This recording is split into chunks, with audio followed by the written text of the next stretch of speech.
Salam sejahtera untuk kita semua. Kita jumpa lagi dalam renungan harian Agama yang bersinar pada hari ini, Minggu 30 April 2023, dengan judul pembahasan Upah di Surga.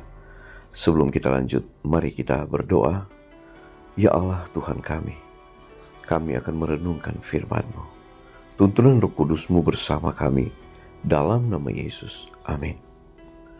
Ayat tema diambil di dalam Matius 5 ayat 11 dan 12. Firman Tuhan berkata, "Berbahagialah kamu jika karena aku kamu dicela dan dianiaya, dan kepadamu difitnahkan segala yang jahat.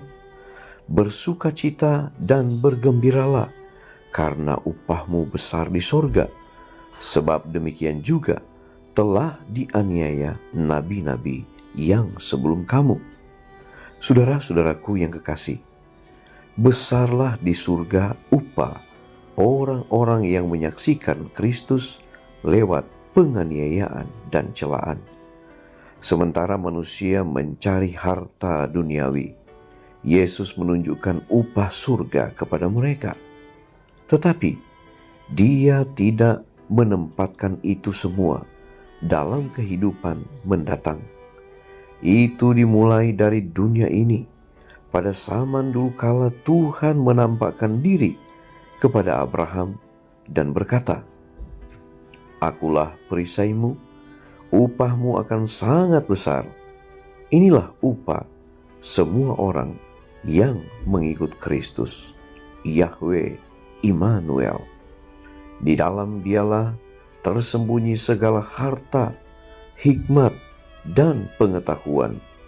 Dalam Dialah berdiam secara jasmania seluruh kepenuhan kealahan, supaya simpati kepadanya, supaya mengenalnya, supaya memilikinya.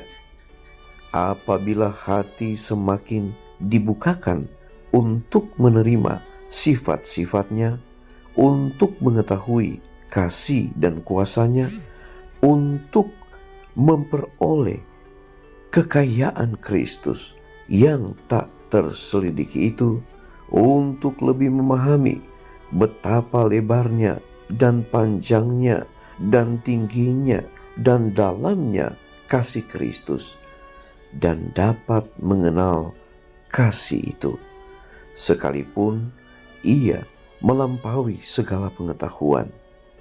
Aku berdoa supaya kamu dipenuhi di dalam seluruh kepenuhan Allah. Inilah yang menjadi bagian hamba-hamba Tuhan dan kebenaran yang mereka terima daripadaku. Demikianlah firman Tuhan.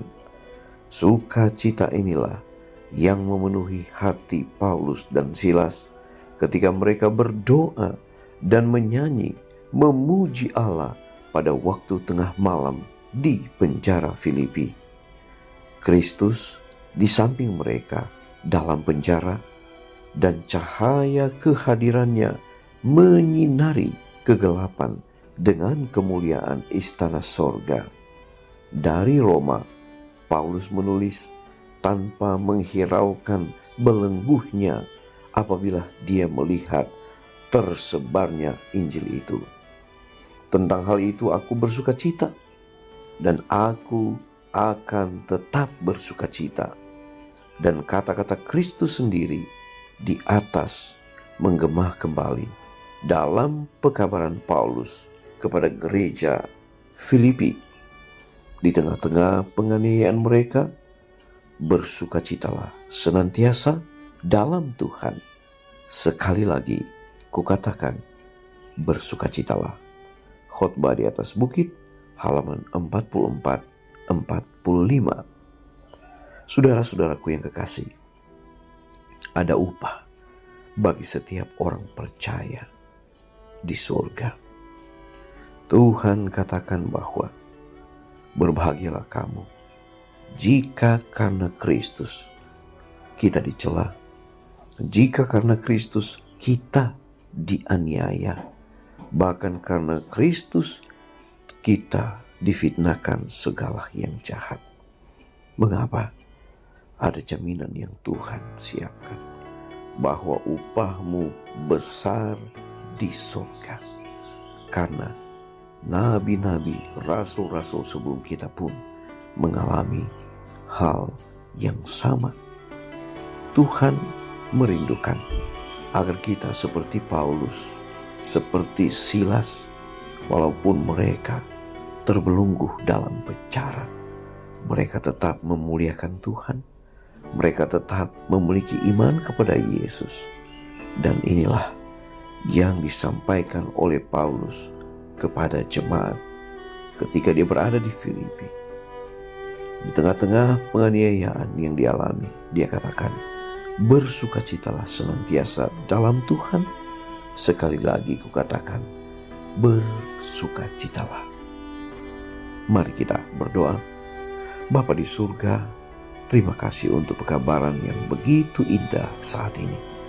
Kami memiliki pengharapan ada upah yang Tuhan siapkan di surga bagi setiap orang percaya yang telah dicela, yang mengalami aniaya, yang mengalami berbagai-bagai pencobaan, tantangan, belenggu-belenggu kehidupan, bahkan di penjara sekalipun oleh karena kebenaran, oleh karena ada upah yang Tuhan siapkan bagi mereka yang terus bertahan dalam kebenaran, yaitu kerajaan sorga untuk hidup kekal selama-lamanya. Terima kasih untuk jaminan berkat yang Tuhan berikan bagi kami, bahkan dalam kehidupan kami di sepanjang hari ini.